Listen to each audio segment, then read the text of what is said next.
same. Share the love. Embracing the differences like hand in glove. Sweet the peace and joy inside. Together we shine in each other's light. Together we stand in love's pure mind. Watching the world in love. Hearts beating our peace fly. Colors of harmony, painting the night. Together we stand in love's pure mind.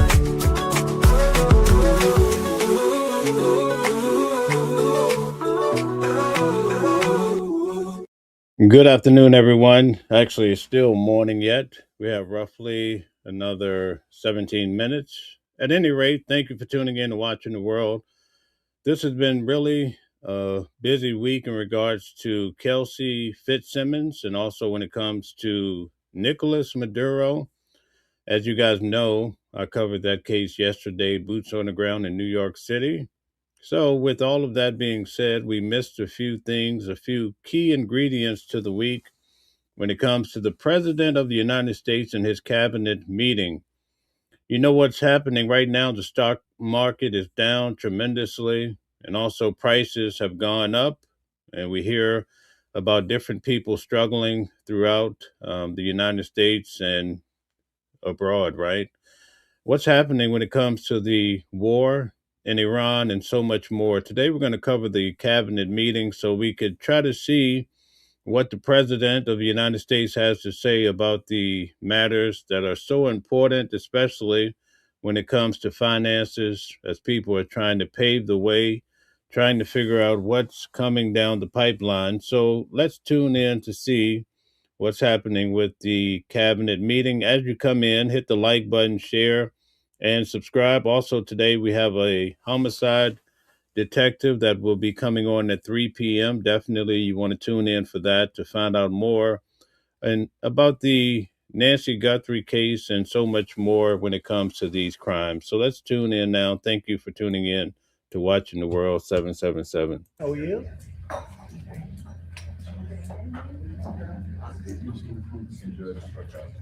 Are you all ready? A lot of media, as usual. So thank you to the incredible members of my cabinet. They're doing a phenomenal job. Everybody pretty much agrees to that, including our newest member, Secretary of Homeland Security, Mark Wayne Mullen. Thank you, Mark.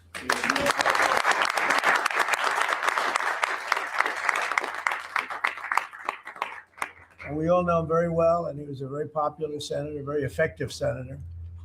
Effective probably being the more important word. JD, don't you think? Yes, sir. And we wish you a lot of luck. Thank you. I think you do fantastically well. Congratulations to you. An amazing family that were here yesterday in the Oval, sworn in. His family's amazing. So thank you very much. We're now on day 41 of the disgraceful Democrat shutdown of Mark Wayne's department. Congratulations. You came into a department that shut down by the radical Democrats, right? But Democrats are really punishing the American people. I saw it today on one of the shows where they were interviewing people at the airport, and they're all angry at the Democrats. They're saying they're actually angry at Schumer. I didn't think anyone knew his name. One woman said, that Schumer is disgraceful. He's a disgrace to our country. But they're angry at the Democrats. They know what's happening. But they're punishing the American people, including travelers at airports, all in the quest to return to open borders and give amnesty to illegal alien criminals. They want to give amnesty to some of the criminals that came into our country, just about all of them, actually, if you look at it. They love sanctuary cities, which is a sanctuary for criminals. They want to make sure they're taken care of. That's what we're fighting about. That's really what they're fighting. They don't talk about that, but that's what they're fighting about. They want to protect criminals. In many cases, 11,888 murders. Many of them, I will say, are gone now because of us. We got them out. But still have some left. Should have never happened. Should have never been allowed to come into our country. But we're not going to let it happen. We're not going to let the Democrats get away with this stuff. And people are wise to them. So they need to end the shutdown immediately, or we'll have to take some very drastic measures. This morning, I want to give an update on the Operation Epic Fury, which is an appropriate name because we are absolutely obliterating them. Over the past 3 weeks, we've been hitting Iran's military capabilities at a level that few people have ever seen before. People never knew there was such a capability. We have the strongest military anywhere in the world by far. I built it during my first administration, and I used it during my second administration. Unfortunately, because I'd rather not have to use it. But it's a display of force and precision and skill like nothing the world has really witnessed, although you got a pretty good witnessing of it in Venezuela also. That was a smaller version of what we're doing now. We're crushing their missiles and drone stockpiles, destroying the defense industrial base. We've wiped out their Navy completely, their Air Force completely. We've wiped out a large percentage of their missiles. And the missile launchers, without the launchers, the missiles don't do any good. And we've knocked out probably close to 90% of the launchers, probably more than 90% of the missiles themselves. Between some they fired and more than they fired, we knocked out.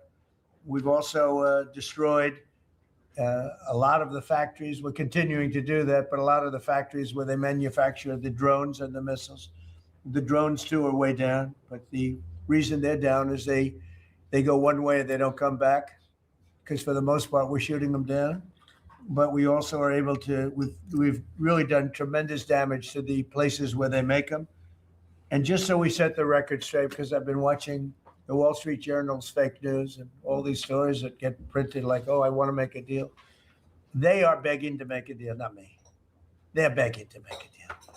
And anybody that saw what was happening over there would understand why they want to make a deal. But they say, oh, we're not talking to them.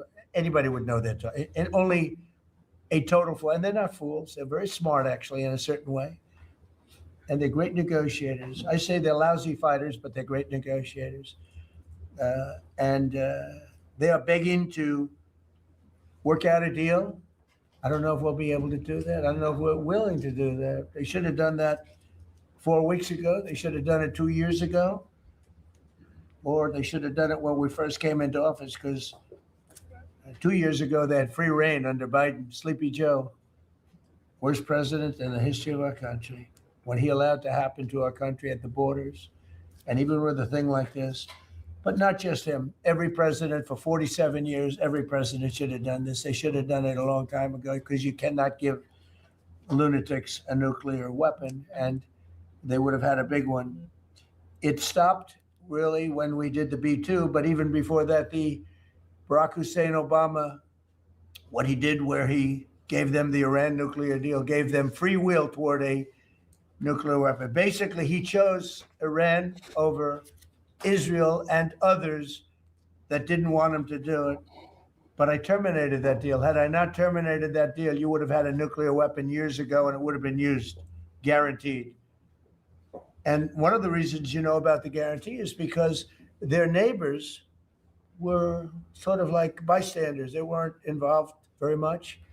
They didn't choose heavy sides. They didn't want to, because people were concerned with Iran. There was a big black cloud over the Middle East. They were concerned, but all of a sudden the war starts, and they start shooting at these five, in particular, 5 countries. They start shooting at Qatar, Saudi Arabia, UAE, Kuwait, Oman. They start shooting at them, and everybody was shocked, including us. You know why? Because they're sick, and they had a plan to take over the Middle East. And some of those missiles that were shot at them were locked long before we even started this process. They were locked and loaded and aimed at those countries. They wanted to take over the Middle East, but we happened to come along, so it wasn't so easy. So right now their Navy is sunk in the largest elimination of a foreign Navy that has taken place, maybe ever, but certainly since World War II. Their Air Force is gone. Their anti-aircraft and communications capabilities are totally dismantled. And one of the problems they do have when they deal with us as we deal with people, and that people aren't able to communicate with anybody else. So, because all of their leadership has been gone. The first level is gone, and they met to pick a new level, and they're gone. They're all gone because they didn't make a deal, and because they're sick people. They're really sick. They're really sinister, sick people. And if anybody thinks it was okay to have a group of people like this to have nuclear capability, nuclear weapons, and if we didn't attack with the B-2 bombers, they would have had a nuclear weapon within 2 weeks of that, maybe 4 weeks. But between 2 and 4 weeks, they were planning to have a nuclear weapon. If we didn't hit them at that time with the B-2 bombers, and one of the great air raids in history, maybe the greatest, dark at night, no moon, no light, every single bomb hit its mark and just obliterated that place. So it's now buried deep under earth. And it was an amazing thing, but they would have a nuclear, and they would have used it without question. And you know that because why did they shoot all these countries that weren't even really involved with them? They weren't involved. They had no big problems because they're sick, because they want to take over the Middle East, not just Israel. Certainly Israel would have been the first on their list. They would have used nuclear weapons, a nuclear, you don't need too many of them, but they would have used a nuclear weapon on Israel, and they would have used it on the neighbors. And then they would have come after us. And if we had a weak president, they would have done great damage. But fortunately, you don't have a weak president. I knew what was happening. And I think we've been proven right. They took one missile, went 2,500 miles. They supposedly didn't have a missile like that. They had no missile with that capability. But they shot the now famous Ireland, the island that the UK. Guys, put a 1 in the chat if you believe the president when he says they were only 2 weeks away from having a nuclear weapon. Put a 2 if you don't believe it. Let's see what everybody thinks. Was very afraid to give us because they didn't want to get dragged in. But we don't want to get dragged into their wars either. It's one thing we're very disappointed. I'll say it publicly. We're very disappointed with NATO because NATO has done absolutely nothing. And I've always said 25 years ago, I was somebody that wasn't a politician, but I was always involved in politics and I understood politics. I said 25 years ago that NATO's a paper tiger, but more importantly, that we'll come to their rescue, but they will never come to ours. And I want you to remember that we said this. They didn't come to our rescue. Now they all want to help.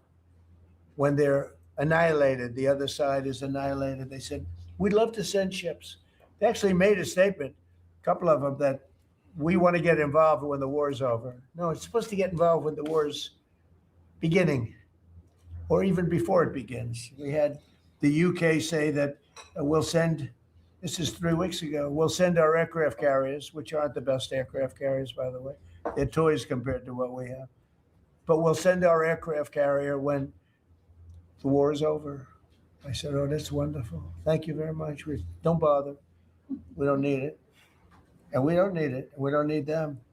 We estimated it would take approximately 4 to 6 weeks to achieve our mission. And we're way ahead of schedule. If you look at what we've done in terms of the destruction of that country, we're way ahead. Think of it. They have no Navy, and they had good ships. 154 ships have been shot down and are resting very nicely at the bottom of the sea. And we did that in a matter of less than a week. Because we have the greatest military in the world by far, nobody even close.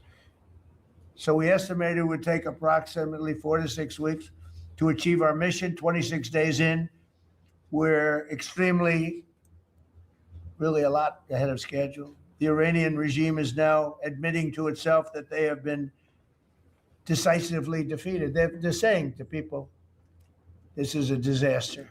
They know it. That's why they're talking to us. They're only. Guys, hit the like button, share, subscribe, and also hit the hearts if you could. Thank you. They wouldn't talk otherwise. But they're talking to us because they've got a disaster in their hands. They're defeated. They can't make a comeback. We're free to roam over their cities and towns and destroy all of their crazy nuclear weapons and missiles and drones that they're building. And we're doing that. They now have a chance to make a deal, but that's up to them. And they'll tell you, we're not negotiated. We will not negotiate. Of course they negotiated. They've been obliterated. Who wouldn't negotiate? They are begging to make a deal. We'll see if we can make the right deal. And if they make the right deal, then the strait will open up. Hormuz Strait will open up. And even now, we don't know if there are any mines. They have 22 they call mine droppers. Think of it. Who would have 22 mine droppers? There's a boat that drops mines. Who has 22 mine droppers? Except for people with very evil intention. So every one of those mine droppers has been struck with the same weapon we used to stop drugs from coming into the United States of America. When we hit those boats, it's the exact same weapon, extremely effective. We have unlimited supplies and extremely effective. But they have no more mine droppers. By the way, speaking of drugs, we're 98% down drugs. Guys, the president just said that Iran is begging to make a deal with the United States. Put a 1 in the chat if you believe that. Put a 2 if no. Coming in by water, by the ocean, by the sea. 98%. And we're trying to find out who are the 2% because we think they're the bravest men anywhere in the world. Maybe women. But whoever's on those boats is very brave or doesn't watch television. But where drugs coming in by sea, coming in by water, are 98% down. And now we'll stop the drugs coming in by land. The land is the easy one. You had to stop the water. A lot of it came into the water. Now it's all pinched. And these people are trying to come in by land. And we will, that's it. That's the easy one. But we had to take care of the water first. Nobody's coming in. Virtually nothing is coming in anymore. It was hundreds of millions of dollars a week were coming in by water. But they now have the chance, that is Iran, to permanently abandon their nuclear ambitions and to chart a new path forward. We'll see if they want to do it. If they don't, we're their worst nightmare. In the meantime, we'll just keep blowing them away, unimpeded, unstopped. Well, there's not a thing they can do about it. They can't do anything about it, I tell you, if they could, you'd be hearing about it. You'd be hearing about it. You don't hear anything about it.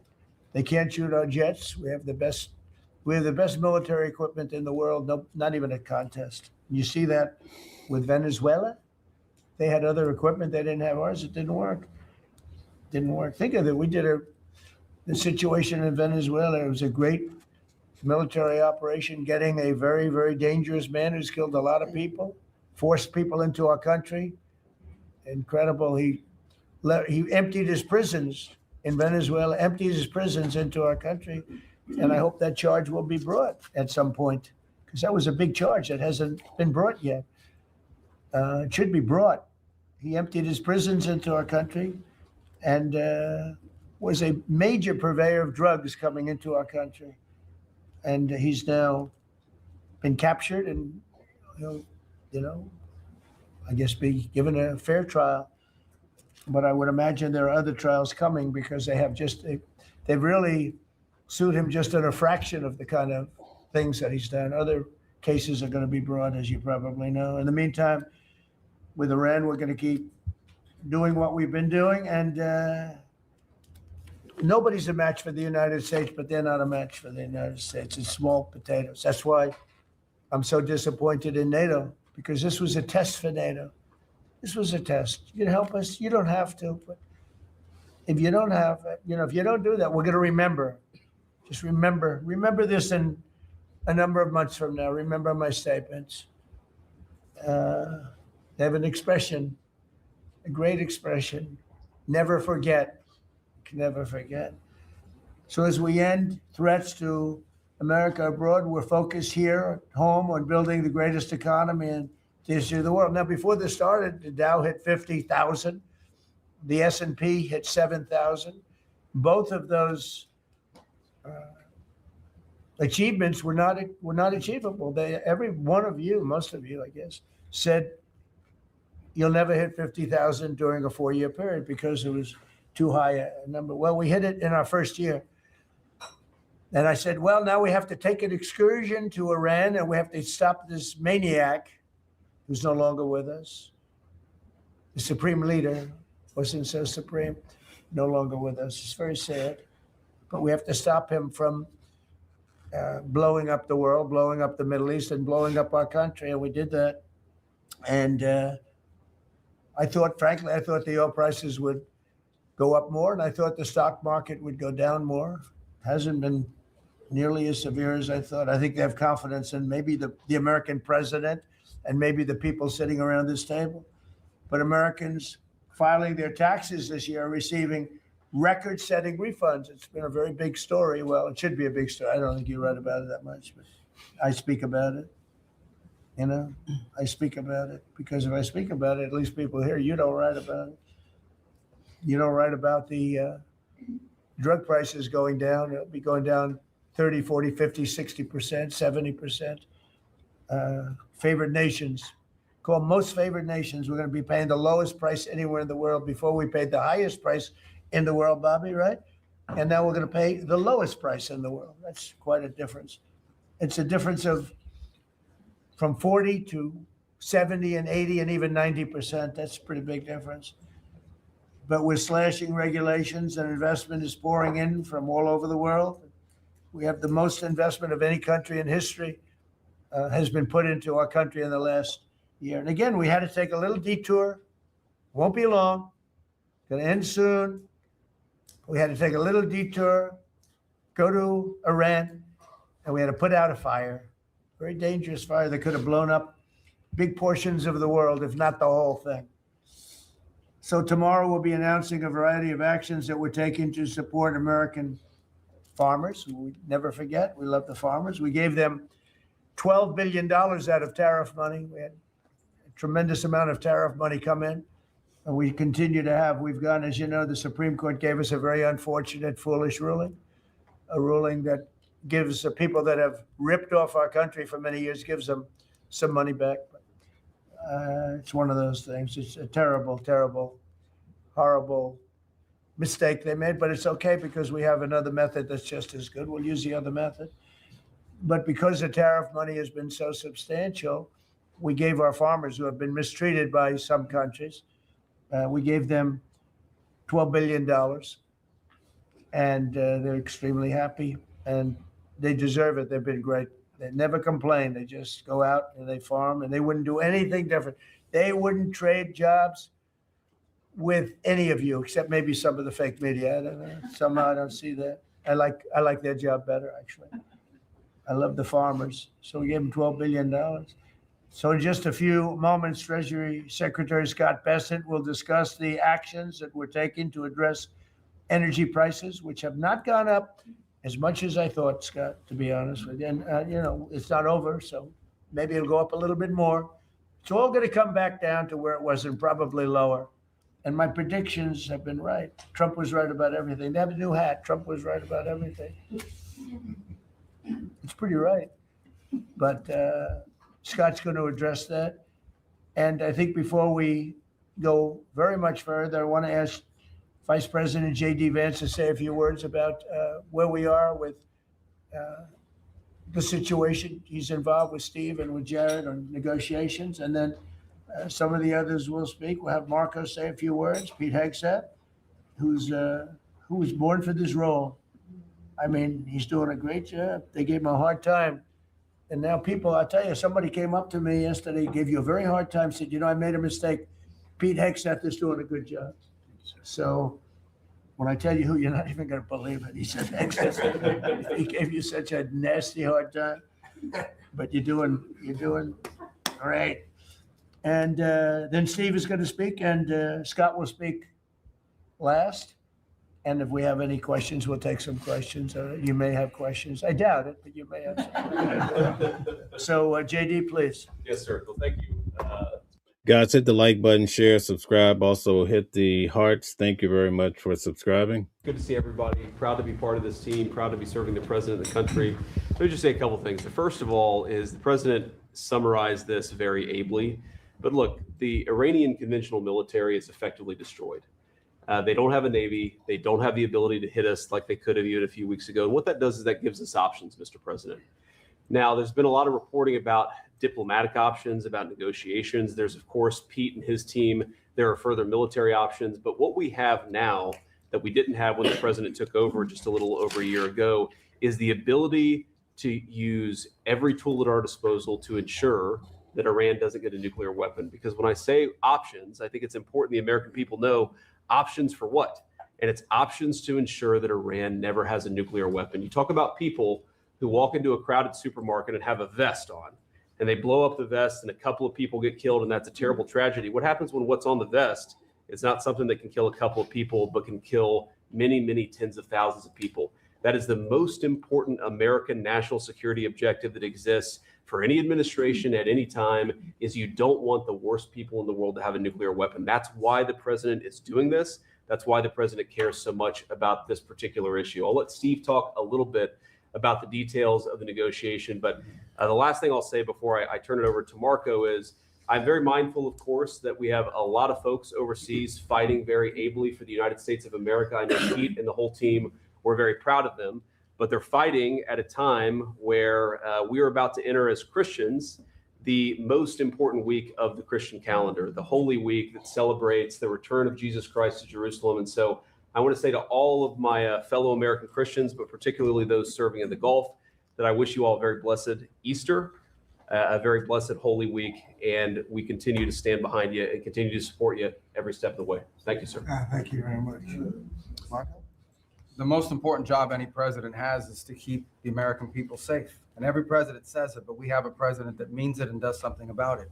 As the president outlined very clearly to the world on the night this operation began, Iran has been at war with the United States for 47 years. For 47 years, Iran has been killing Americans and attacking Americans across this planet. And other presidents had an opportunity to do something about it. And they all warned about how Iran was dangerous, but they refused to act. And this president's not someone that's going to refuse to act. He's not going to leave a danger like this in place. He's going to address it, and that is what he is doing. From the very first night of this operation, the president made it very clear. People like this, and now what I'm talking about is not the people of Iran.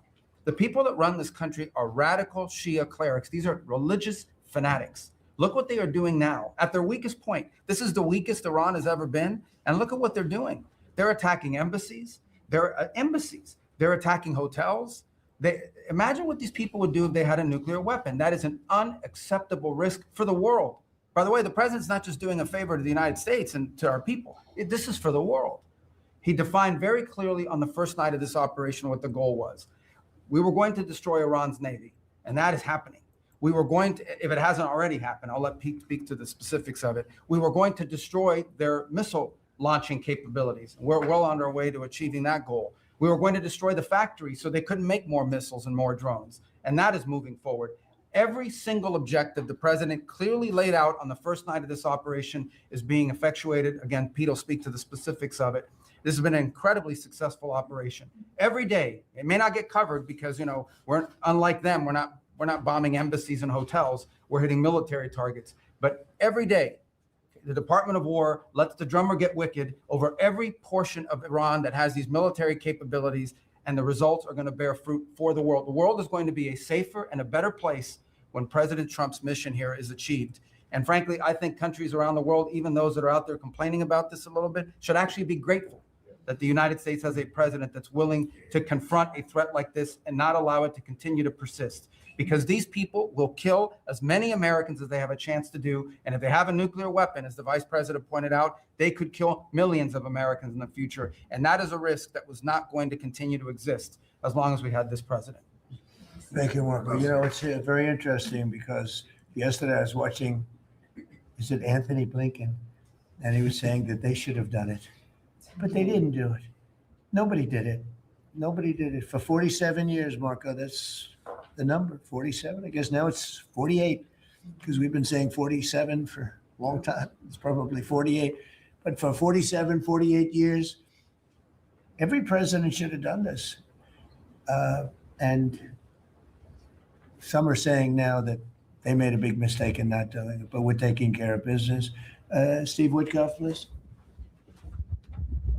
Mr. President, it is my distinct honor to be a member of the cabinet and to report to you and your team on our negotiations with Iran.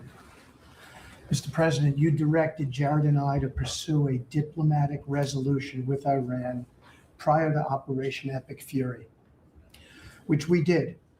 However, it became quite clear during these meetings with the Iranian negotiating team that we could not make a deal that fulfilled your objectives of the following: no enrichment whatsoever, no chance of weaponizing whatsoever, decommissioning of Fordow, Natanz, and Esfahan, which you destroyed in Operation Midnight Hammer, no stockpiling of any material, which they flagrantly violated, turning all enriched material over to us, and a cutback in Iran's missile inventory and range capability of those same missiles. Throughout our meetings with the Iranians, we heard the following from them. The Iranians have the inalienable right to enrich. Then we heard they possessed enough 60% enriched material, 460 kilograms, to make 11 atomic bombs. Finally, we heard the following statement. They would not give up diplomatically what we could not win militarily. In other words, they were again miscalculating the success of Midnight Hammer, which was a total success. These are incontrovertible signs among many other signs, sir, that their regime had not given their negotiating team authority to make a deal required by you. We conferred with you and all the other members of your foreign policy team, Susie Wiles, Pete Hegseth, the chairman, Marco Rubio, JD, Scott Bessent, Chris Wright, John Radcliffe, throughout all of these negotiations, and we were repeatedly rebuffed on everything we asked for. I have no doubt that we exhausted all efforts on behalf of a peaceful resolution, as you directed. Jared and I both agreed that the Iranians were there to buy time until a weaker president arrived. This was a flawed strategy, as your clear direction was to never allow Iran to obtain a nuclear weapon today or any time in the future. Against that backdrop and our compelling military successes in Epic Fury, we have had multiple reach outs from the region and others who want to play a role in ending this conflict peacefully. I can report to you today that we have, along with your foreign policy team, presented a 15-point action list that forms the framework for a peace deal. This has been circulated through the Pakistani government, acting as the mediator. And this has resulted in strong and positive messaging in talks, as you just indicated to the press. But these are sensitive diplomatic discussions, and you have directed us to maintain confidentiality on the specific terms and not negotiate through the news media as others do. I can say this, we will see where things lead, and if we can convince Iran that this is the inflection point with no good alternatives for them, other than more death and destruction. We have strong signs. Okay, guys, put a 1 in the chat if you think this is temporary, as the president says this is an excursion, or put a 2 if you think we're going to be in this for the long haul. 1 or 2. That this is a possibility, and if a deal happens, it will be great for the country of Iran, for the entire region, and the world at large. Your policy of peace through strength is the most effective tool for a diplomatic resolution here, just as this policy was an effective tool in each and every one of all of the other conflicts you settled in your first year. Iran is looking for an off-ramp following your powerful threat on Saturday. Your indications that you are willing to listen to peace proposals have been well received. You have instructed us that your preference is always peace, and that we should make that our priority. We have delivered that message, sir, along with the 15 points for peace. Finally, we have told Iran one last thing. Don't miscalculate again. Thank you very much. everybody around this table is doing a great job. Pete Hegseth, please. Okay, before we hear from Pete Hegseth, if we do not take full control of the Strait of Hormuz, how can we say it's a win? I want you guys to explain it. How do we win without getting control? I'll start kind of where you left off, Mr. President. Thank you for doing the work of the free world. And also, can you take control of the strait without putting severe boots on the ground? Let's see what everybody has to say. Give us some good explanations, guys. Thank you. And having the courage to step up and stop the Iranian terror regime from holding the world hostage. That's really what it is. And 27 days ago, Iran had a modern military. Never in recorded history has a nation's military been so quickly and effectively neutralized. Operation Epic Fury is not an endless war. It's a decisive campaign with clear objectives to destroy Iran's offensive military capabilities and ensure they never obtain a nuclear weapon. This is stuff for the history books. This is stuff for legacy. Mr. President, you are acting now to ensure future generations do not have to live under the threat of a nuclear-armed Iran. However, you wouldn't know it if you listened to the dishonest hate Trump media, as you referenced. The folks here in the room, these cameras, they have a choice. You're either informing the American people of the truth or you're not. Because I hear it from my people every day. Behind every headline you write, there's a helicopter crew in the air. And behind every news banner you write, there's a battalion on the move. And behind every fake news story, there's an F-35 pilot executing a dangerous mission. My message to the media is get it right. This actually isn't something new to me. I may be a young guy, Mr. President, but I'm not a rookie in this realm. In 2007, I helped lead the surge, the public fight for the Iraq surge. Stood and watched people stand in the Senate and declare the war is lost before it even started. Who was that? It was Harry Reid. That was the Democrats and the media working hand in glove. Back then, it was 3 years into a war. Now we're 3 weeks into an operation. But see, unlike Iraq, this isn't a tie. This is not parody. This is not chaos. This is success, pure American success, on plan, and as the president said, ahead of pace. Over 10,000 enemy targets destroyed, over 140, I think now you're right, Mr. President, over 150 naval vessels sunk, underground facilities destroyed, their defense industrial base in shambles, and overnight, not only do they not have a Navy, Mr. President, they no longer have a Navy commander. IRGC's Navy commander was killed overnight in operation. So no Navy leader. Now that here's the thing about the media though, if President Trump had not acted, you'd be screaming, why not? And now that he has taken decisive action, you're asking, well, why did you? It's the same old tired playbook, TDS in your DNA. But the hardworking, God-fearing, patriotic Americans out there know better. And you alluded to this, President Obama, Mr. President. Here's a fact that you don't hear on your networks that we know.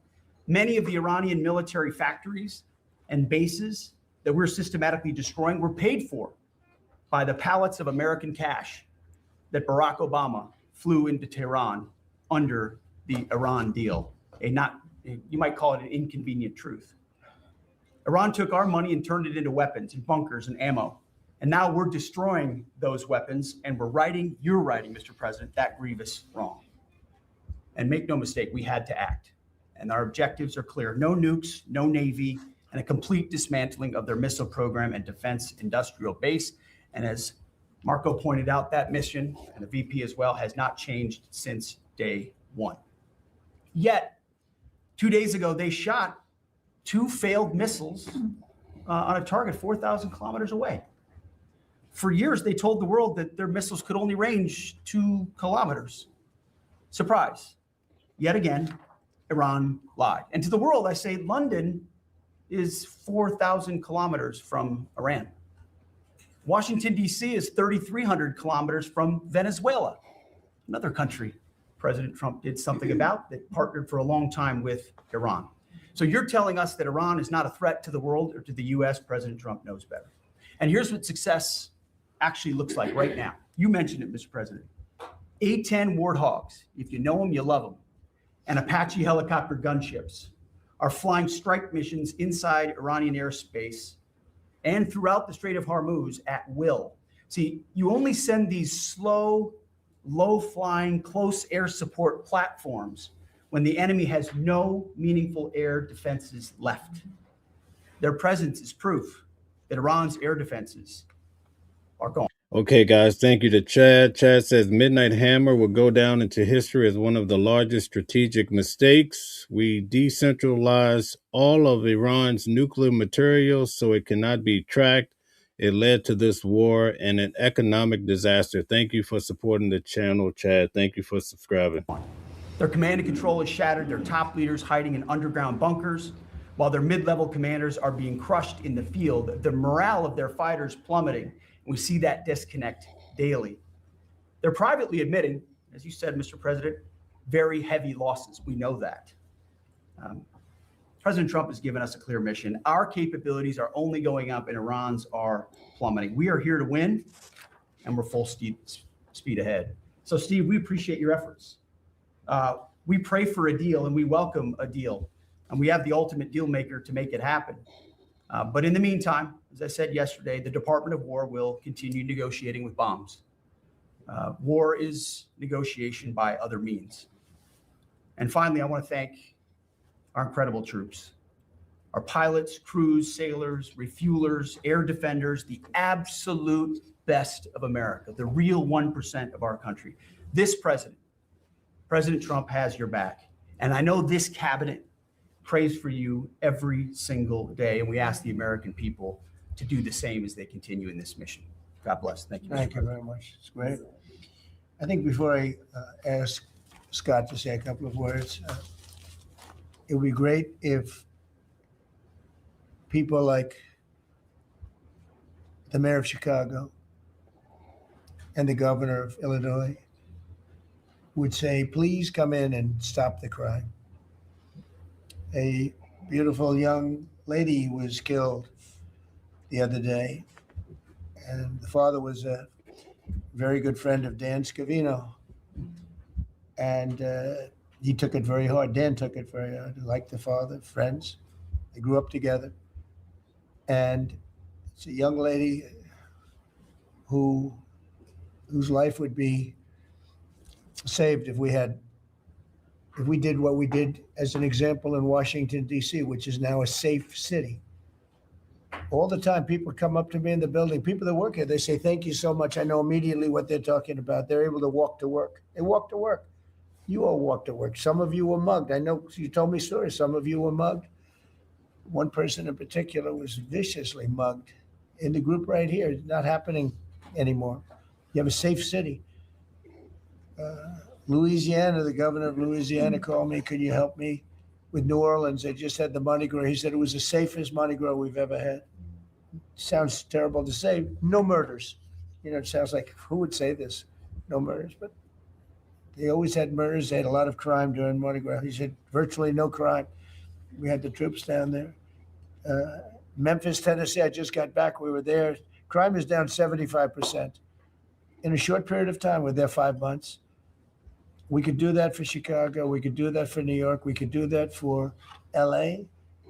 And we could do that for, frankly, San. Okay, guys, put a 1 in the chat if you believe the president when he says that crime is down in the United States. Put a 2 if you think crime is up. Let's see what you guys have to say. Francisco, I know they have a mayor who's trying very hard. He's a Democrat, but he's trying very hard. But we can do it much more effectively because he can't do what we do. He can't take people out from the city and bring them back to the country from where they came, where they were in prisons. They were allowed to go in prisons. They were drug dealers, the highest level drug dealers, murderers, 11,888 murders. We do things that they can't do. I had friends calling me up from San Francisco. Could you give him a chance? I said, absolutely. If you want, I'm going to give him a chance. He's trying. He's doing okay, but we could do much better. We could make it a lot safer than it is. San Francisco, a great city, was a great city, could quickly become a great city again. But, they're going very slowly. I tell my friends, they're very substantial people. They're in a certain business where people have made a lot of money. I don't just hope that lasts. But they have a tremendous potential. It was one of the greatest cities in the world. Now it's got a lot of crime. And the mayor is really trying. Again, a Democrat trying. And I spoke to him. He just wants to have a chance. And I said, we'll give you a chance, but we can solve it very quickly. This young lady would be around today if we were around, because we have nobody coming through our border. I mean, literally for 9 months, it's zero. It's hard to believe that number can be possible because millions of people came in through Biden. But nobody even tries. We don't have the caravans of thousands, 25, 30,000 people pouring into our border. They come up in caravans. We don't have caravans anymore. There's no such thing anymore. There's a name that I think I developed, but somebody developed it, but I think it was me. I thought it was inappropriate. And thousands of people would come up and just barge into our country, totally unchecked, totally unvetted. And this man came in, Dan, right? And he came in through the ridiculous open border of Biden. If we were there, the election was rigged. What are you going to do? Came back, big comeback. But if we were there, we wouldn't have had people coming through. It's amazing. You know, it's so easy now because everyone knows they're not getting through. We don't have any caravans. Once they know that, when it was easy to come through. When I heard that they had an open border policy, I said, boy, this is going to be, I couldn't believe it. But when it was actually, you know, it dawned on me because I had built 1,000 miles of wall and we were finishing up some and he didn't want to finish it up. I said, they really do want to have an open border. And we got it finished. But that young lady would be alive today.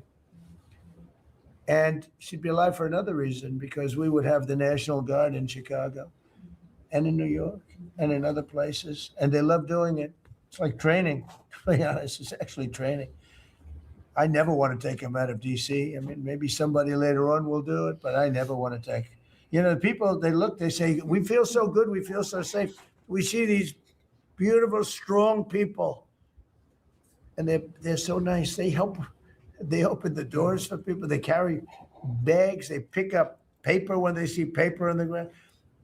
I looked at D.C. last night. I drove to make a speech, and I drove through, and I said, take me this way, take me that way. The city's clean. The fences are down. You don't have homeless all over your parks. I mean, we had parks. There was no room for anything else other than homeless. It's all clean and nice. It's good, and it'll be even more beautiful in a year from now. And we have some projects that are great. This ballroom is going to be something that's so beautiful for the city, so desperately needed by presidents. I mean, now it's no secret the military wanted it more than anybody. It was supposed to be secret, but it became unsecret because of people that are really unpatriotic saying things. But doesn't matter. Doesn't matter. It's going to be great. We're building an arc, a triumphal arc, which will be incredible for the city. Incredible. We're fixing up what was the Kennedy Center. I was honored when the board changed the name a little bit. Actually, it shows that the Republican and the Democrats, they work together. It's really something we work together. So I think it's a great symbol, actually. But we're doing a lot of work. That building is ready to fall down. It's in terrible shape. We're closing it. We're going to open it with a bang in less than 2 years. It'll come in under budget, ahead of schedule. That's what I do. It won't be like the Federal Reserve that's costing $4 billion or something thereabouts. Think of it, $4 billion. You know, it's amazing. I said to the group before, I said, everything I do, I get sued. I build. Okay, guys. Thank you, Chad, again. Chad says Midnight Hammer will go down in history as one of the largest strategic mistakes. We decentralize all of Iran's nuclear material so it cannot be tracked. It led to this war and an economic disaster. Thank you, Chad. Under budget, ahead of schedule. I get sued over a ballroom that's going to be the most beautiful ballroom in the country, so desperately needed. You won't have to have tents sitting on the wet White House lawn. If it rains, you get wiped out, to honor the president of China or the president of France or the president of somewhere. You can have the greatest. We get sued by the National Trust for Historic Preservation. They don't know what they're doing. Then I just found out we got sued by that group and another group, I guess, on the fixing up of, again, I'll use the old name, Kennedy Center, because they're not fixing up Trump Kennedy. It's going to be beautiful when you add the name Trump. But we got sued. And all I'm doing is fixing it up. We're fixing broken marble. We're putting on a roof because it leaks like a sieve. We're fixing steel that's broken. It's the same building, same exact building. We're fixing it's going to be beautiful. It's going to be so beautiful and safe. It's actually unsafe. You had some of those columns on the outside that were painted a fake gold. Now we painted them a beautiful white color, beautiful cream white. It's beautiful. Everyone said it's so much more beautiful now. Instead of a cheap, you can't imitate gold. See, I'm a gold person. It's all real stuff. You can't imitate it. Someday they'll discover a paint that will look like gold, and the guy's going to be the richest man in the world. But you can't imitate real gold. It just doesn't. That's 24 karat, which is what this building deserves. But think of it. I get sued because I'm fixing up the Trump Kennedy Center. We're going to make it gorgeous and safe. We're fixing new windows, new this, but just all fix up. I got sued by preservationists. But you know who they didn't sue? The man that took this beautiful Federal Reserve building. That's small, much smaller than the hotel I built. I built the Waldorf Astoria Hotel down the road. And it was a beautiful job for $201 million. It's bigger, I think, than the Federal Reserve building. And it's got rooms and bathrooms, and it's not like just an open office space, which is much cheaper to build. Think of this. I hear he's going to be over $4 billion for a little building. He doesn't get sued by anybody but me. I sue because it's either somebody's very crooked, which has to be, because what happened to all that money? You can't sue. I would have done that building for $25 million. It's going to cost maybe $4 billion, and we have a great new person coming in to take over the Fed. And Kevin may not ever have an office, because I don't know if they're going to be able to build. I passed that building the other day. It's a see-through. You know what see-through means? There's no walls up. And they're going to spend. But the National Trust for Historic Preservation, which is a joke, by the way, they didn't sue that building. They didn't sue anybody. But they sue me, and I build. And by the way, my buildings, it's all donations. Rich people and people are putting up the money. Zero taxpayer dollars. Is that right, Scott? Zero taxpayer dollars. This stuff is all done for free, and I get sued. This can only happen to Trump. But they don't sue the guy whose interest rates are too high. That's why we call him Too Late. His name is Jerome Powell. We call him Jerome Too Late Powell. And done a terrible job. He suffers from Trump derangement syndrome, as he probably should, because I hit him pretty hard. But so I don't blame him. But they don't sue a man who has taken this gorgeous building, ripped it down from the inside, taking ceilings that are as beautiful as you've ever seen, taking the ceilings down instead of leaving them, taking walls down that were 2 feet thick of solid concrete and plaster, replacing them with 6-inch walls with no insulation. I said, let me ask you, are you going to put insulation in? No, it's not in the budget. Oh. Insulation costs $5. Now you're going to hear the guy next door. If he's next door to me, I'll be able to hear his military plan. I'll know exactly. If Lutnick is in there, I'll say, oh, I know exactly what Lutnick's got planned. It's the craziest thing I've ever seen. They've ripped this gorgeous building apart, and you can never build it again. I could, but it costs a lot of money. But a normal person can never build. So you're going to have crummy little walls, a flat little ceiling eventually, but right now you don't have anything. And nobody sues this guy. And then when Jeanine Pirro, working with Pam and others, has the courage to sue to find out what happened to maybe $4 billion and a building that may never be occupied by Kevin Warsh. He may never get there. We're going to have to find him some space in the White House. We'll put them in the basement of the ballroom. But when, now think of it, when Janine Pirro and Pam and the group, when they bring a suit, it's like, oh, this terrible thing. And then we have a judge that attacks us. So we've got to get our priorities straight. You know, it's a very sad thing that's happened with the Fed. And then just one other thing very quickly, you have Gavin Newsom in California Railroad. That's 100 times over budget. It's out of control. It was supposed to go from the middle of San Francisco to the middle of LA. Well, now it stops way short of both. It now goes into areas that nobody ever heard of. It's billions and billions of dollars over budget, years and years, maybe decades late. And that's why we have a country that has a lot of problems. You know, we have incompetent people. It's all people. Think of this, Federal Reserve. I would have had that building done for $25 million. I would have, if I did it, if it was up to somebody else would have done it for more. So maybe 50. But you could have done that building if it was properly done and planned. You would have done that building for, I would have done it for 25 million, and it would be better. It would be better. See this pen right here? This pen is an interesting example. It's the same thing. So this pen is very inexpensive, but it writes well. I like it. But I can't have the pen the way it was. You know what it is. I don't want to give them too much publicity, but they do treat me well. Sharpie. So I came here, they have $1,000 pens. And you know, you hand pens out, you're signing and you hand them out, you're handing them to all these people. Sometimes you have 30, 40 people. And they were $1,000 a piece. Beautiful pen, ballpoint. 1,000, it was gold, silver, gorgeous. But I'm handing out to kids that don't even know what they're, what is this, mommy? It's kids. They're getting a pen for $1,000. They have no idea what it is.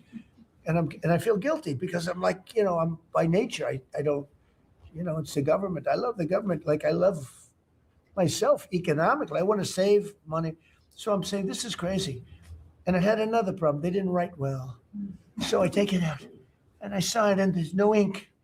And I got all you people looking and you're saying, there must be something wrong with Trump. And I'm signing and there's no ink in the pen and it costs $1,000. This one, I called the guy. I said, I'd like to use your pen, but I can't have a gray thing with a big S on it saying Sharpie. As I'm signing a $1 trillion airplane contract to buy brand new fighter jets, brand new B-2 bombers, of which we just ordered plenty. I can't do that with the press. Use your pen, but I like the pen the best, but I'll sign it. I could do like Biden did, you know, give it to somebody else to sign or an auto pen, or maybe sign it separately in another room, but I can't use your pen. He said, well, I can make it nicer. I said, what can you do? He said, I'll paint it black. I said, that's nice. And I could even paint the White House on it, sir, if you like, in gold. Almost real gold, not bad. And I could even do your signature, sir. And by the way, this was not staged. I just saw the pen sitting there and I thought that this is an example of how $25 million spent by me at the Federal Reserve Building would be a better job than $4 billion. Guys, hit the like button, share, subscribe. Thank you. Hit the hearts, please. That they're spending. And you know, one of the things that Kevin Warsh showed me, he said they ripped down the nicest building. I don't know what building they're talking about. They ripped down a building, Scott, right? Kevin Warsh said it's the most beautiful building in Washington. He said the most beautiful space. They ripped it down. Why did they do that? I don't know. Do you know what he's talking about? Is it true? Yes, sir. They ripped it down. We have a moron at the Fed. Who wouldn't be lowering interest rates right now? But I want to thank Janine Pirro and Pam and her group for having the courage to bring this suit. And I believe that the contractor on that job is probably one of the richest men in the country right now. I believe that it's not possible to spend that kind of money. 3 billion, 4 billion, nobody knows, nobody has any idea what it is. But it's over 3 billion, and it's probably going to be over 4 billion by the time they finish. And it may never get finished. Unless I take it over, I'll get it finished. But it can never be what it was. It's never going to have those beautiful ceilings. It's never going to have those incredible walls. The walls were 1.5 feet thick of solid masonry. They ripped them down for no reason. And I just gave you the story. And just to finish on this one, so I told that story to somebody and said, yeah, but it's not the same thing. I said, you're right. This one is better. It writes. So the guy said to me, you don't have to pay me, sir. I'll give them to you for nothing. I said, no, I don't want that. Let me pay you. I want to pay you. No, sir, you don't have to. You're the president of the United States. He was shocked. The head of Sharpie gets a call. I don't even know who the hell he is. He said, is this really the president? He said, no, you don't have to pay me, sir. This is such an honor. I said, nope, I want to pay you. He said, what would you like to pay? I said, how about $5 a pen? He said, that's all right. Whatever the hell we agreed to. Peanuts. As opposed to 1,000. And these were $1,000 pens. And we were giving them out. Sometimes, you were there for signings. I'd have 30, 40 people standing behind me. I'd give out 40 pens to people. Then somebody would say, could I have a couple extra? This way I go like this. Here, you want 5? Here, I take 5. But the bottom line is, they're better pens. It's a business story. So for $5, could be 0, but for $5, I get a much better pen than for $1,000. And I can hand them out. And actually, they become hot as a pistol. So what can I tell you? Yeah. With that, could I give it to, please, a man who's done a great job at Treasury, Scott? Good luck, Scott. Well, sir, as always, you're a tough act to follow. But that is very illustrated. Your economic leadership has made our military mission possible. Mr. President, national security, as you always say, is economic security. Your leadership has shown the American people that there is no prosperity without security. That our mighty military on one side, but the U.S. economic strength is fighting off this evil regime. The Iranians believe they are fighting a two-front war. It is the military war that our great warriors are prosecuting, but on the other side, they are trying to take control of the global economy through a choke point that we believe does not exist and that we will overcome. The historic Operation Epic Fury seized a generational opportunity to demolish a regime that has coordinated over 4 decades of global terror and claimed thousands of American lives. Many people, especially the Democrats, underestimate the will of the American people for short-term volatility for 50 years of safety that we are going to have on the other side of this. And I believe energy prices will be lower, inflation will be lower before we had the appearance of security, which is not real security. Now, the American people and the world will have absolute Shout out to my good buddy Quasimodo. Welcome in. security. Through your maximum pressure campaign, Treasury has worked to uncover all financial lifelines to the regime and cut them off. You gave that order last March. This was not something that happened overnight. This is something that has been contemplated for almost a year. The Iranian financial system collapsed in December. We have systematically weakened Iran's ability to fund operations and procure weapons, and that required months of preparations. Threats to American national security have no place in the global economic system. The oil market is well supplied. We've taken actions to ensure oil supplies stranded at sea are made available to the global market. Your bold actions like the Development Finance Corporation's Maritime Reinsurance Program in conjunction with Central Command will soon provide shippers through the Gulf region with a level of security we had never seen before.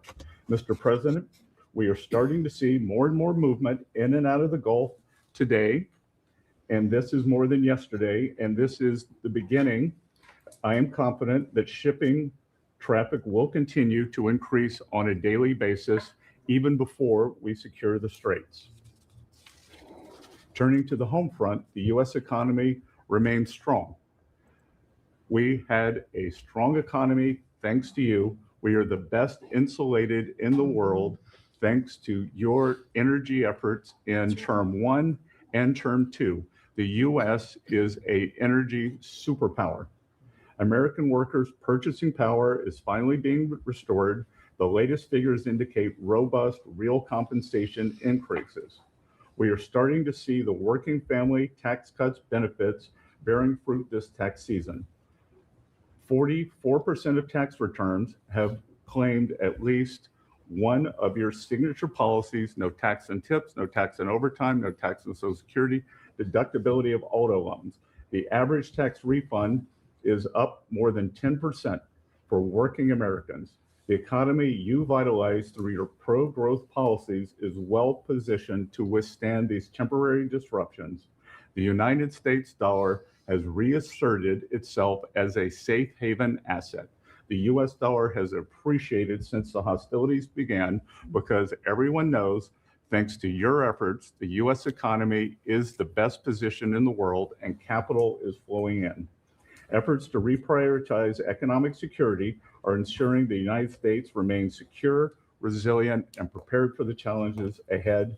As we approach the 250th anniversary, America will never be safer and more secure militarily and economically. Thank you. I just want to ask you a question. Is this guy central casting? I'm looking at him. I'm in Treasury. He might not be so good for war. I don't know. No, I'm looking pretty good too. I'm looking at this guy. He's central casting. Even the glasses are perfect. Where do you get those glasses? I think I'm going to get glasses like that. That's beautiful. Great job. That's really good. No, he's done a great job. You all have. Proud of you all. Do you have any questions? Yes, Mr. President, are you going to go in for the uranium? Like, how do you secure Iran and? Let's assume I was or I wasn't. Why would I ever answer a question? Can you accomplish? your What goals kind of a without it? question? Am I going to go in for the, oh yeah, I'm going in. We're going in tomorrow at 3:00. How could you possibly ask a question like that and expect an answer? I don't know. But I don't know. I think you're a friendly person too. It's just such a ridiculous question. Mr. President, yes, Mr. President. Please. Thank you, Mr. President.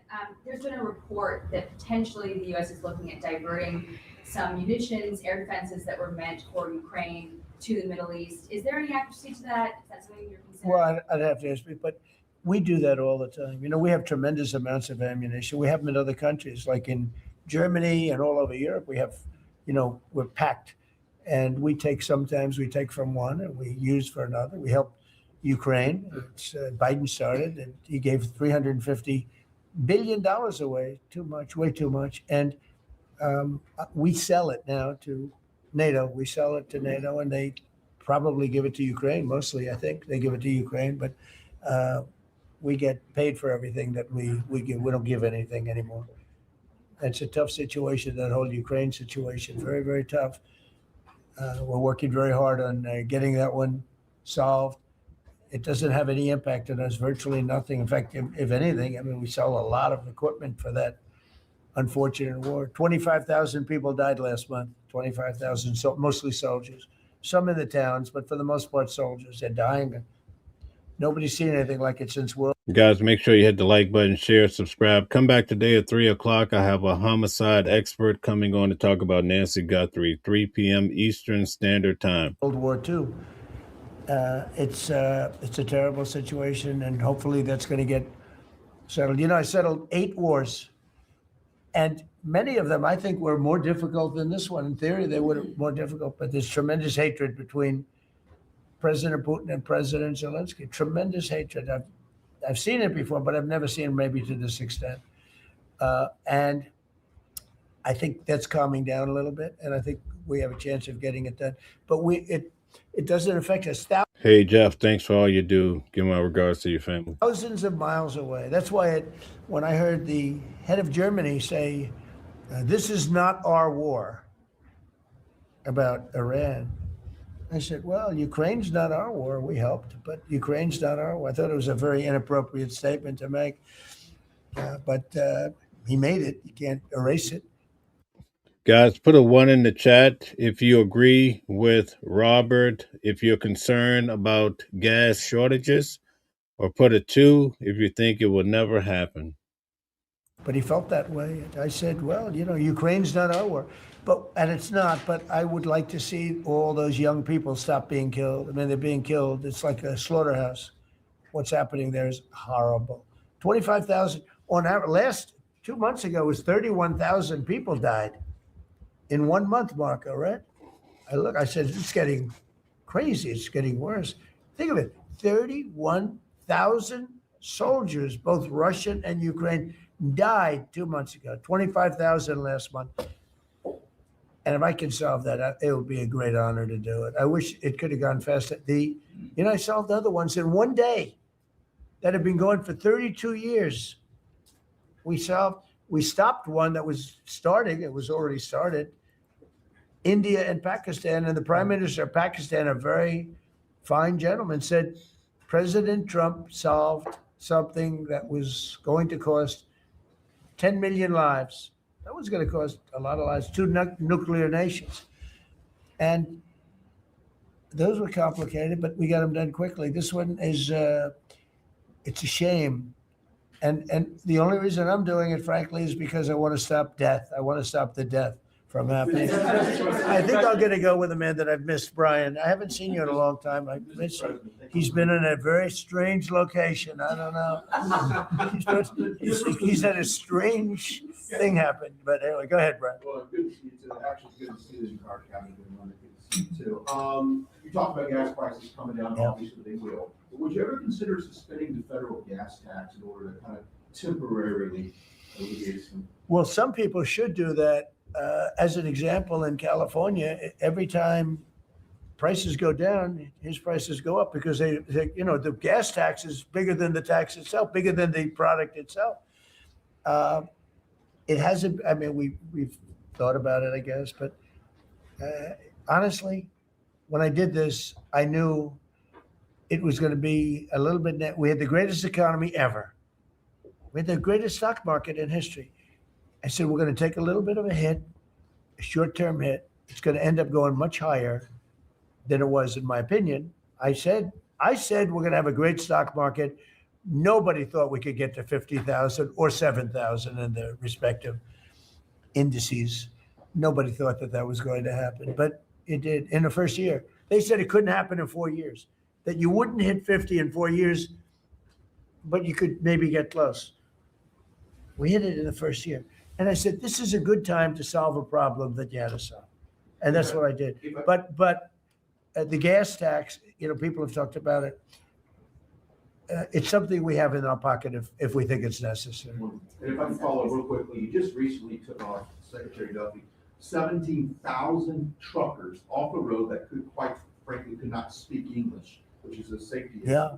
Could we ever extend that to Uber drivers, Lyft drivers, cab drivers, or someone who takes a lot of Ubers? A lot of my drivers can't speak Oh, wow. That's not good. I didn't like that. Go ahead, John. So that's a really good point. The problem is that our states are the ones that issue these licenses.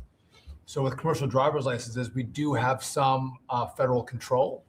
But again, we have thousands of people who can't speak the language, longstanding rule, and it's a safety issue, right? If you can't understand road signs, if you can't communicate with law enforcement when you're pulled over and communicate what's on your rig, huge problem. But the last administration, Mr. President, they let truck driving schools self-certify that they were qualified to train truck drivers. And so this is like the Leering Center. So you pay $800 and you get a certificate that you passed a CDL driving school. And again, they have no skills. They don't have the knowledge. They don't have the skills. They haven't gone through any of the testing. And then they get licenses and they're killing Americans on our roads. So it's remarkable, the rot that the last administration allowed to take place. We are ending that. And I need partnership with our states. Even California started to come on board. Even Gavin has started to play ball with us, which is surprising. Not all the way, a little bit of ball. Mr. President, It's interesting because I just saw something that the nursing home business and the daycare centers in particular, they went out and inspected them in Minnesota and they didn't exist. They're knocking on the door. He happens to be a young man, Nick, nice young man. He's done a very good job. They're knocking on doors. It's like homes. and they're getting hundreds of thousands of that. They didn't exist. And in California, it's worse. It's even worse. And I spoke with Russell Vogt. I said, Russell, don't send them any money. He said, but we have a court order that we have to. Can you believe it? A judge. The judges are really hurting this country. Our judges, Justice Roberts doesn't like when I say it, but the judges are really hurting this country. And frankly, the justices, the Supreme Court, has really hurt our country too. Yeah. Mr. President, do you have a new deadline, given that there are some talks now? Do you have a new deadline before taking? No, I'll announce it. I mean, right now, you're talking about a deadline for doing some pretty big damage, even bigger than we've done. We'll see. Look, we have very substantial talks going on with respect to Iran, with the right people. You know, Guys, tomorrow we will be covering the No Kings protest in New York City. Make sure you tune in tomorrow all day. I told you about a present, right? Steve, can I reveal the present? You can do anything you want, sir. They said to show you the fact that we're real and solid and we're there. We're going to let you have 8 boats of oil, 8 boats, 8 big boats of oil. This was 2 days ago. And they'll sail up tomorrow. That was 3 days ago. And I didn't think much about it. And then I watched the news and they said, a very good anchor, actually, happened to be Fox. But I watched it and they said, something's unusual happening. There are 8 boats that are going right up the middle of the Hormuz Strait. 8 big tankers are going loaded up with oil right through. And I said, well, I guess they were right, and they were real. And I think they were Pakistani flagged. And I said, well, I guess we're dealing with the right people. And actually, they then apologized for something they said, and they said, we're going to send 2 more boats. And it ended up being 10 boats. And I hope I haven't screwed up your negotiations, but I thought it was appropriate to say, because I did taunt you the other day by saying they're going to give us a present. Yeah, please. there were 2 illegal immigrants who were arrested at San Francisco airport for ignoring deportation orders. At the same time, as you highlighted, really great reception from American travelers for ICE agents. Is there a PR aspect of this that can allow future deportations to go on with less protesting, less outrage? Yeah, it's amazing, because by putting ICE there, look, the press was very unfair to ICE. So was everyone else. These are great American patriots. They have a tough job. They have to find murderers and take them out of our country. I wouldn't want to do it. You wouldn't want to do it. Most people wouldn't want to do it. They do it. And, 11,888 murderers. And that's murderers. That's not drug dealers. That's not lots of other things. It's not people from mental institutions. Entire jail populations were released from major countries and let into our country through the open border. And ICE has done an amazing job. I wouldn't want that job. It's a tough job, dangerous job. So what happens is, by putting them at the airport, and I just said, do me a favor, take off your masks. And they did. For that, not for when they're looking for some, cold-blooded killers and they're in the net, but for that. And they did. They took them off. And the passengers, I see the interviews of people, they're saying, these are nice people. One person said, Guys, put a 1 in the chat if you support what the President of the United States is doing in the Middle East. Put a 2 if you are against it. Let's see how you guys feel about this. It's very important. he's a very strong man, but he's a nice guy. He grabbed my bag. He helped a woman with a bag that she couldn't lift. And I'll tell you, I don't want to use the word rehab because there was nothing to rehab, but rehab from the press, because the press is so tough on him. And these crooks in Minnesota, these crooked politicians and dirty cops, they're dirty politicians. Waltz is a dirty, crooked politician. The attorney general is a crooked guy. He's no investigations. And I hope JD's going to do a great job. He's in charge of it now with somebody who's very talented. But I think it's easy stuff. They say $19 billion. Think of it. is missing. 19 billion. You know, if we would solve half of the fraud problem, Pam, in this country, we would have more than a balanced budget. We'd have a surplus. And in the case of Minnesota, it's very Somalia oriented. Think of it. These people come from a crooked country, disgusting country, one of the worst countries in the world, acknowledged to be one of the worst countries in the world. Some people say it's the worst. They have no money, they have nothing. They come to our country, low IQs, and they rob us blind. Stupid people. And they rob us blind because we have crooked politicians and we have dirty cops. The Attorney General's a dirty cop. It's my opinion. It's only my opinion. And something should be done about him. Let's see what kind of job he can do. Yesterday, you said that you hate. Guys, today at 3 p.m. Eastern Standard Time, I have a homicide detective, one of the top in the nation. You see on Nancy Grace, Court TV, TMZ. She's going to be on Watching the World 777 today.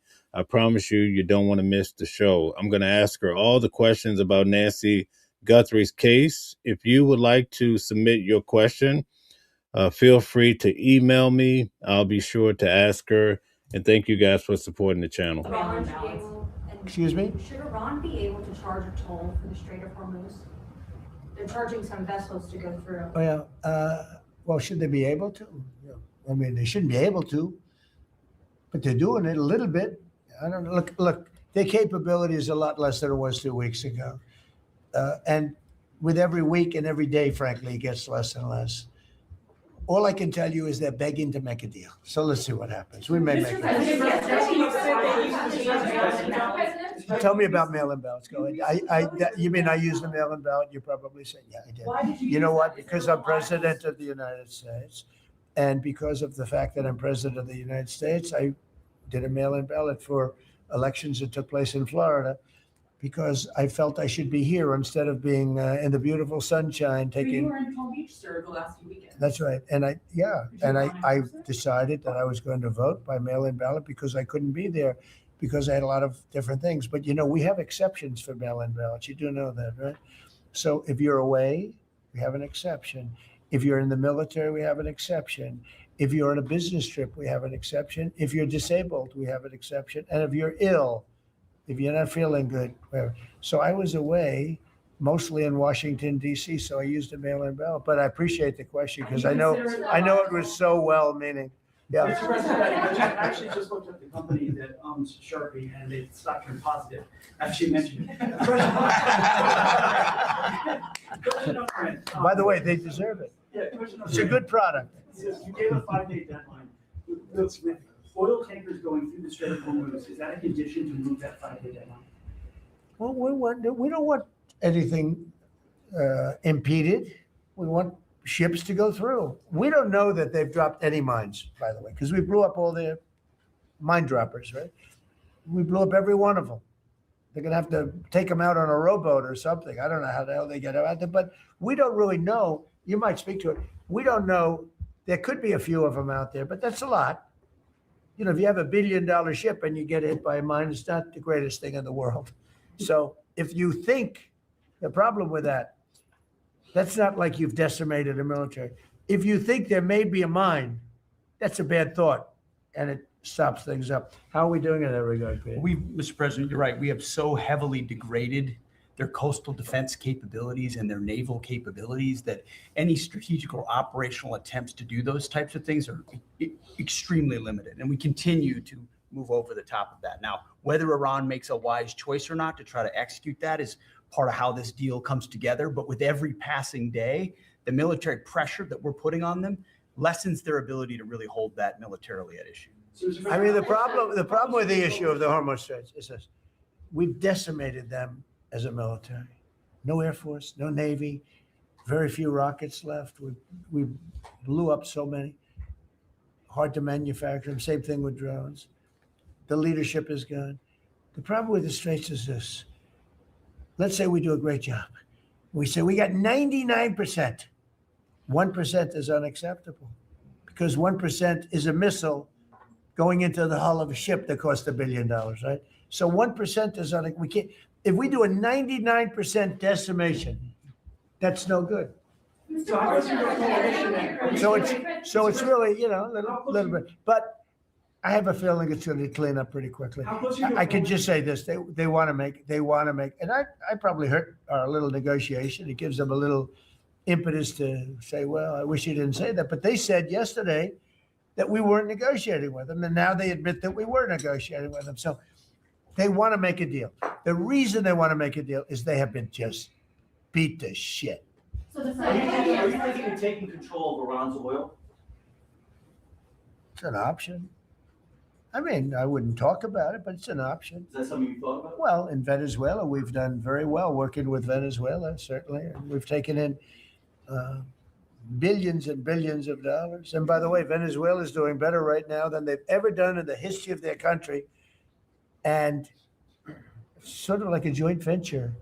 But the United States has made a lot of money, Marco, right? With it. Do you want to talk about that for a second? About Venezuela? Yeah. Yeah, I mean, I think Venezuela in the first 2 months of this year generated more revenue from oil sales than they had most of all of last year. But the money's not being stolen anymore. And it's being held in a U.S. Treasury blocked account. And to the extent it's flowing to the Venezuelan government, it's going to help people, like fund hospitals, pay teachers. It's not And we being get a stolen. lot of it. And they got more than they have in many years. Think of it. We get a lot of it. We have a deal. We get a lot of it. We had 100 million, think of this, 100 million barrels we took in the first 2 weeks, 100 million barrels. That's a lot of oil. It's a lot of ships. And we got some and they got some. We paid for the ships. A lot of money left over. And Venezuela has done better now with us. Call it a partner, call it whatever you want. We've made a lot of money and they've made a lot of money. We've paid for the cost of that military hit many, many times over. And we've only just started. Our relationship with Venezuela has been amazing. The people, actually, I'm the highest polling person. And in other words, after the presidency, I think I may go to Venezuela and run for president against Elsie. I may run against Elsie.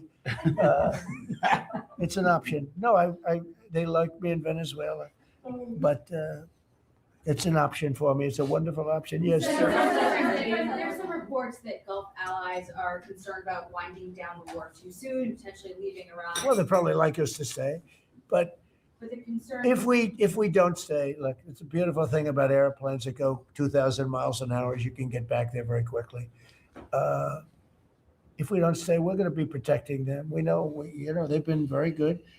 Hey, Qatar, Saudi Arabia, in particular, Qatar, Saudi Arabia, UAE, the three of them, Kuwait, Bahrain, they've been 100%. Now, in all fairness, they could have gone the other way. They were surprisingly missiled. They were shot at. Nobody ever thought they'd be shot at. UAE had 1,400 missiles aimed at them. Fortunately, they had the greatest anti-missile weapon in history called the Patriot. Almost every single missile was shot down. We had an incident recently where 101 missiles were shot at a certain thing that we own that's very valuable. 101 missiles going 2,000 miles an hour. Out of the 101 missiles, every single one of them was shot down in midair and fell into the ocean. It's amazing technology. There's nobody has equipment like we have. Iran still has that enriched uranium. Is it even possible? Well, you're going to have to see, but I think we're in just very good shape. We're roaming. You know what we're doing? You know the word roaming free? We're over their skies with the most beautiful planes you've ever seen. Roaming free, there's not a damn thing they can do about it. And it would be nice if, like the fake news New York Times, which writes so fake, and the Wall Street Journal is terrible, terrible. I mean, I read a story today that I'm desperate to make a deal. If I was desperate, he'd be the first to know. Pete, let's get the hell out of there. I'm the opposite of desperate. I don't care. I want to know. In fact, we have other targets we want to hit before we leave. We're hitting them on a daily basis. No, I don't talk about you. I can't talk about specifics. A lot of people say that wouldn't matter. Maybe it does matter. Who knows? But I wouldn't talk. It's like the question this young lady asked. Sorry about I embarrassed her. I don't want to embarrass you because I think I think she's a friendly reporter, so I'm sorry. But, I can't say what we're going to do, because if I did, I wouldn't be sitting here for long. They'd probably, what is it called, the 25th Amendment? They'd institute the 25th Amendment, which they didn't do with Biden, which is shocking. The Venezuela safe enough to leave the region, because Steve said that they've got enough uranium to make 11 bombs. That's a very scary thing. So, Well, it's again, I can't talk to you about that. You're asking me a question. You're essentially saying, will I go in and do something? I can't talk to you about that. Mr. President, you're looking at a coalition of ships to help, warships to help protect tankers. How close are you to getting that coalition? Well, we have a coalition for them, but they should have been up here a long time ago. And they're affected. The amazing thing is we don't need the Hormuz Strait. We don't need it. We don't need it at all. We have so much oil. Our country is not affected by this. We have twice the amount of oil as Saudi Arabia or Russia, and soon it'll be 3 times the amount. Chris, do you want to speak to that for a second? And that's correct. Our total oil production is greater than Saudi Arabia's plus Russia, and more than we consume in the United States. So we're the largest. Pretty Yeah, good. pretty You know nuts. what they call it? Drill, baby, drill. Mr. President. Anything else you want to say? Well, and same thing for natural gas. We wait, before your first term, we were the largest exporter of natural gas in the world. Today, we're just by far the largest.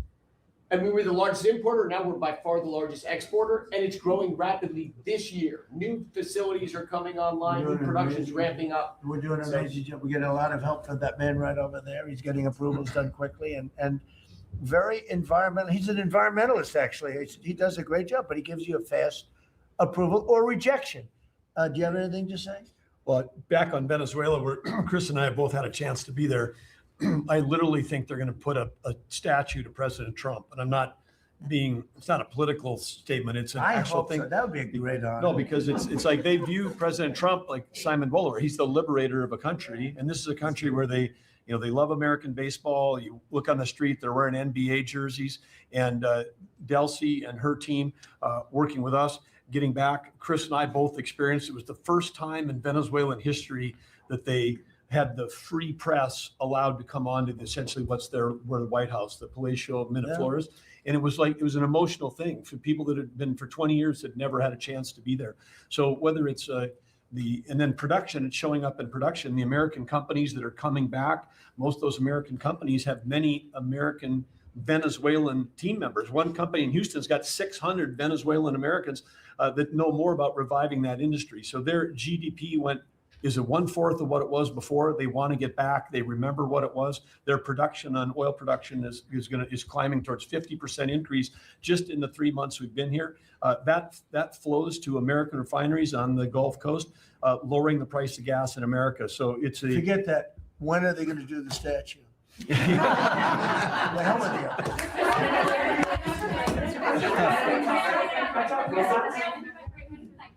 You've been really honest about how disappointed you are in Sir Keir Starmer, particularly in relation to Iran. So I'm curious about your phone calls with him, how easy they might be. And also, were you surprised by Are we talking about Starmer? Yes. And are you surprised by how weak? I think he's a lovely man. I do. I think he's a lovely man. But I think he did something that was shocking. He didn't want to help us. And maybe in particular that country, we were the longest bond, the longest ally. Australia too. Australia was not great. I was a little surprised by Australia. I wouldn't say anybody was great other than the 5 countries in the Middle East. We never really had very much support. We spend trillions of dollars supporting countries. And this is Little League. This isn't the big league deal. This is sort of Little League pool for us. Look, we decimated them in a period of a week. In the first week, it was over. In the first few days, it was over. I think the Navy took us 3 days to essentially annihilate it. They weren't there. So if there's ever a big one, which I hope there's not, but if there's ever a big one, I don't think they're going to be there. And that's not fair. And we have to remember that as a country, because we spend trillions of dollars protecting Europe, protecting the countries of NATO. They weren't there for us for small time. This is small time. You know what? Venezuela is a big deal, but it's not the big one. They weren't there. So what makes you think they'd be there if we needed them for something? And your prime minister was not there, as you know. He was there after we won. He said, we'd like to send some ships. I said, we already won. We don't need them anymore. Can you explain why he was reluctant to help? Why he what? Why he was reluctant to help with Iran? He didn't have to. I didn't ask him. I just said, just tell me no. I mean, we're always going to be there, or at least we were. I don't know about anymore, to be honest with you. I would have to be honest. We were always there when they needed help. We always would have been there when they needed help. I mean, think of it. We're there to protect Europe from Russia. In theory, it doesn't affect us. We have an ocean, big, fat, beautiful ocean. But we're there to protect NATO, to protect them from Russia. But they're not there to protect us. It's ridiculous. It doesn't make sense. I tell you, a lot of people were big NATO people. I was never big. It was okay. I got them to pay 5%. By the way, they haven't paid it yet. You know that. You know, I got them to pay 5% from 2% to 5%. They didn't pay it yet. I got them to pay up to 2% because they weren't paying the 2%. Then I got them to pay 5%, which they should be at. And we had a lot of, oh, that was great. Oh, only Trump could do it. But the problem is they haven't paid. Because if you look at the numbers, they haven't paid yet. So we were there for them, but they were not there for us. Did we need them? No. I never thought we needed them. I was more doing a test. I said, I really would love to have you come up. Bring your boats. You can sail through the beautiful Hormuz Straits, and you can protect people that are being shot at. They didn't do it. And that's small potatoes. Do you understand what I'm saying? Go ahead. I was just going to say, does it affect the state visit with the king that you're going to have in April? Are you looking forward to that? With the king? With the king? No, he's a friend of mine. He's a great gentleman. As you know, he honored me and our country. He really honored our country. But we had an amazing time. I've known him as Prince Charles. I know him as King Charles. I'm proud of him. He's fighting a tough battle. He's tough. I think he's a fantastic. It has nothing to do with that. It's different. But he's gonna be here very soon, as you know. We're gonna have a state dinner. It's gonna be great. But I was very disappointed when the prime minister said, I won't be able to. It started with the island that the indigenous have claimed away from your country. And for some reason, you went for it. And all of a sudden, indigenous people that never saw the place, they never saw it. He was afraid that we would do something to himself because he's a liberal. That's the way they think. And when we needed the island to land that beautiful B-2 bomber, we were told we can't use it. We'd have to fly back to Missouri, which is a 17-hour flight, as opposed to a couple of hours. And I said, you got to be kidding. Not good. They made a big mistake. Mr. President, is the Friday deadline for Iran, is that pushed back now, or and if not? I don't know yet. I don't know. Mr. Witkoff and JD and Jared will tell me whether or not they think it's going along. And if it's not going along, maybe not. And we have a lot of time. You know what? It's a day. In Trump time, a day, you know what it is? That's an eternity.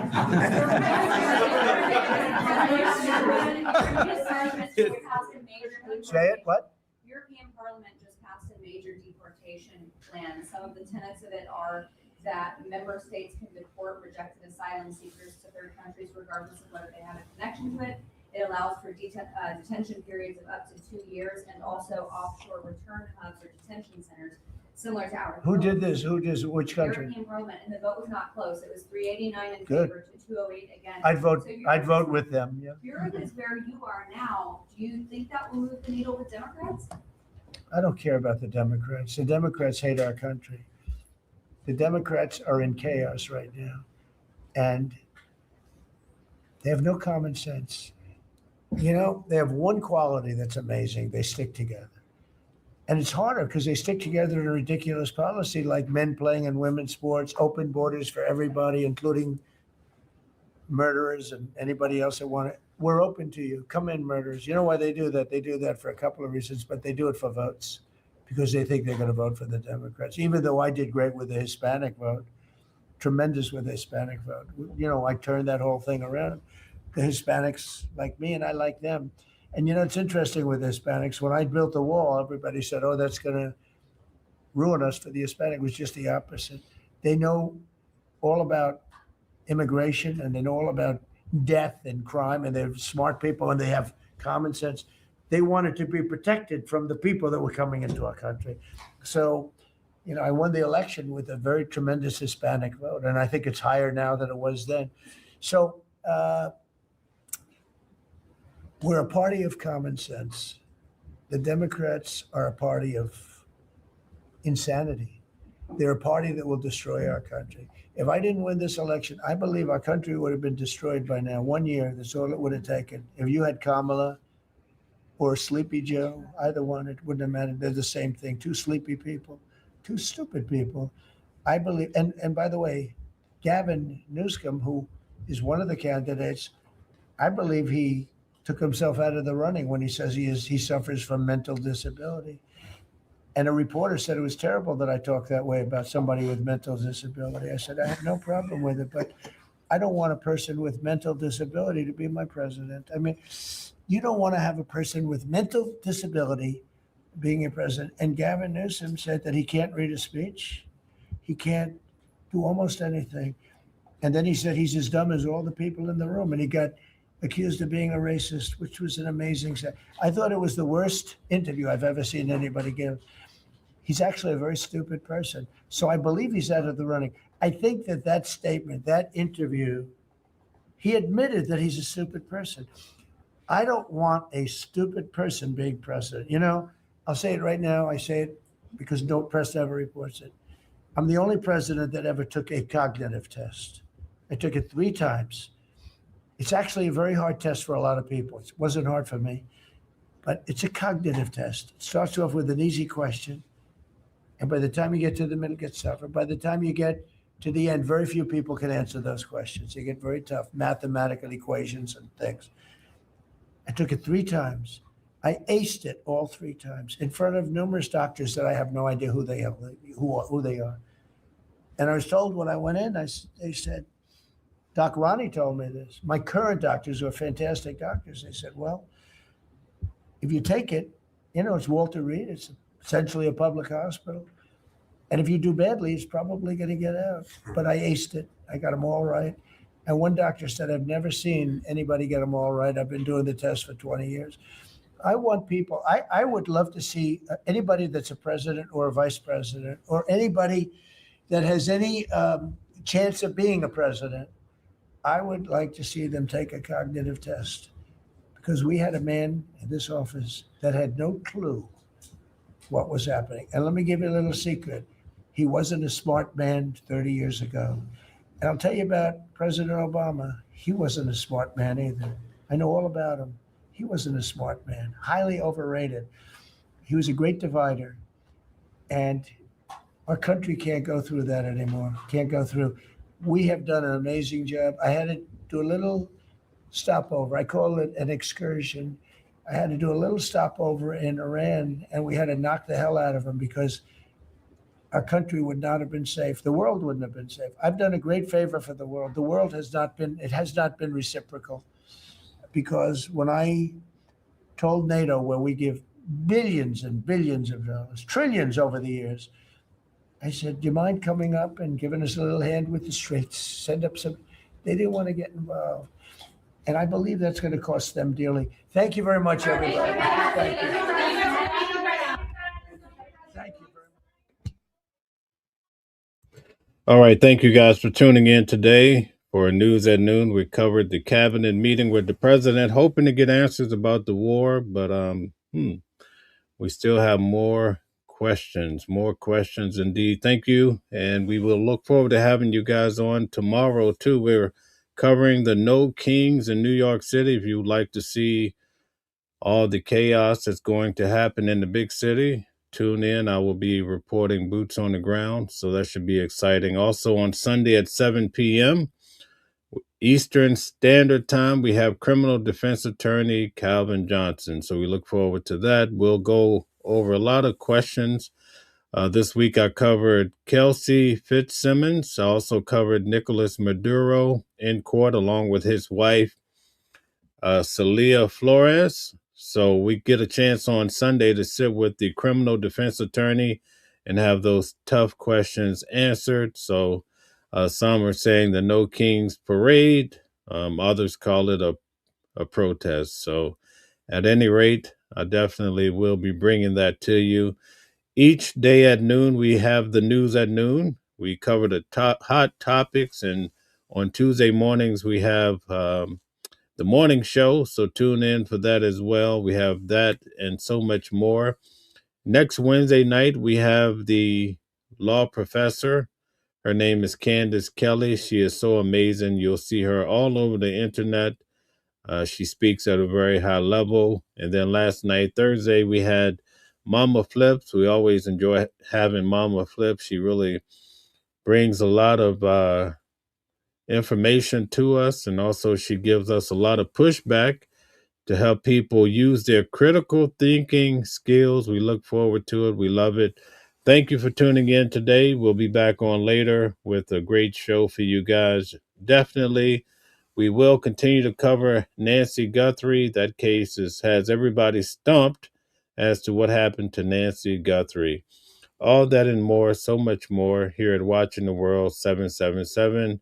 We'll see you later. Thank you.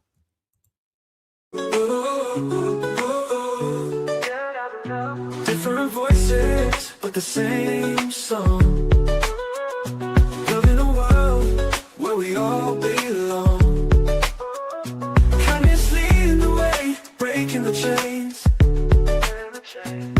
In the symphony of love, the flame remains.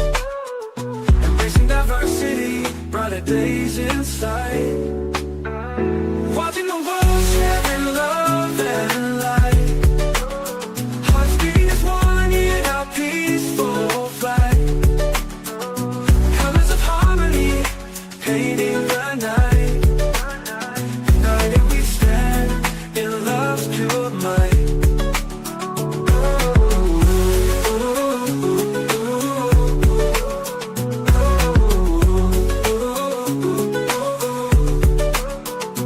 Watching the world sharing love and light. Hearts beating as one in our peaceful flight. The colors of harmony, painting the night. United we stand in love's pure might.